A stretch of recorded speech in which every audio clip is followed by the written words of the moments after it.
নমস্কার বন্ধুরা, আজকে নতুন একটা চিংড়ি মাছের রেসিপি নিয়ে চলে এসেছি। তো প্রথমে কড়ায় তেল গরম হলে পটল লবণ আর হলুদ দিয়ে ভালো করে ভেজে তুলে নিলাম।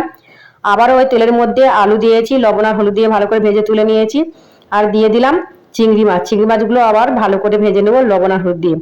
এবার তেল দিলাম, তেলটা গরম হলে জিরের ফোড়ন দিয়েছি, পেঁয়াজ কুচি দিয়ে ভালো করে ভেজে নেবো। ভাজা হয়ে গেলে দিয়ে দিলাম গ্রেট করা আদা, লঙ্কা কুচি আর টমেটো কুচি, সবগুলো ভালো করে কষে নেবো। কষা হয়ে গেলে দিলাম লঙ্কার গুঁড়ো, হলুদ গুঁড়ো, লবণ, জিরের গুঁড়ো আর ধনিয়ার গুঁড়ো, কাশ্মীরি লঙ্কার গুঁড়ো, সবগুলো মশলা একসাথে ভালো করে কষে নেবো।